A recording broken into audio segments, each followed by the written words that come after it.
టాపిక్లోకి వెళ్ళడానికి ముందుగా ఒక సామెత చెప్పుకుందాం. కళాకారులతో పెట్టుకుని బాగుపడ్డవాడు చరిత్రలో లేడు. ఇక టాపిక్లోకి రావడానికి ముందుగా తెలంగాణ సీఎం రేవంత్ రెడ్డి గారి గురించిన చిన్న ఇంట్రో. రేవంత్ రెడ్డి గారు సీఎం అయ్యాక ఆయన మతి కాస్త గతి తప్పింది. అందుకే హైడ్రా వంటి ఒక పెంట జీవోని తీసుకువచ్చి వేలాది ప్రజల ఉసురు పోసుకున్నారు. వాళ్ళ కష్టార్జితాన్ని డిస్మాంటిల్ చేసి పడేశారంటున్నారు పరిశీలకులు. ఫ్యూచర్లో ఆయన గనక మళ్ళీ సీఎం అయితే అది ప్రపంచంలో 8వ వింతే అవుతుంది. ఇక డైరెక్ట్గా పాయింట్లోకి వచ్చేద్దాం. కొద్ది రోజుల క్రితం పుష్ప 2 ప్రమోషనల్ ఈవెంట్లో పాల్గొంటూ ఐకాన్ స్టార్ అల్లు అర్జున్ గారు తెలంగాణ సీఎం అంటూ చెప్పి ఆయన పేరు చెప్పడం మర్చిపోయారు. ఈ ఉదంతంతో రేవంత్ రెడ్డి గారి ఈగో దారుణంగా హట్ అయిందంటున్నారు. పర్యవసానం పోలీసులు అకస్మాత్తుగా అల్లు అర్జున్ గారిని ఈ రోజు అరెస్ట్ చేశారు.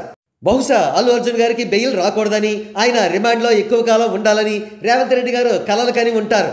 ఆయన కలలు కల్లలయ్యాయి. అల్లు అర్జున్ గారికి బెయిల్ వచ్చింది. ఆయన మీద నేరారోపణ వీగిపోయింది. సంధ్యా థియేటర్ దగ్గర జరిగిన తొక్కిసలాటలో మహిళ మృతికి ఆయన కారణం కానే కాదు. ఎందుకంటే తగినంత పోలీసు సెక్యూరిటీ ఏర్పాటు చేయమని సంధ్యా థియేటర్ వాళ్ళు ఆల్రెడీ అప్పటికే పోలీసు శాఖకు లెటర్ వ్రాశారు. కానీ పోలీసులు ఇగ్నోర్ చేశారు. కాగా అల్లు అర్జున్ గారికి బెయిల్ రావడానికి ముందే మరొక అనూహ్యమైన పరిణామం కూడా జరిగింది. అదేమిటంటే యావత్తు మెగా ఫ్యామిలీ మొత్తం అల్లు అర్జున్ గారి కుటుంబానికి బాసటగా నిలిచారు. మెగాస్టార్ చిరంజీవి గారు, మెగా బ్రదర్ నాగబాబు గారు హుటాహుటిన అల్లు అర్జున్ గారి నివాసానికి వెళ్లారు. మరో ప్రక్క Andhra Pradesh deputy chief minister Pawan Kalyan గారు అల్లు అర్జున్ గారిని సపోర్ట్ చేస్తున్నట్లుగా నేషనల్ మీడియాలో వార్తలు వచ్చాయి.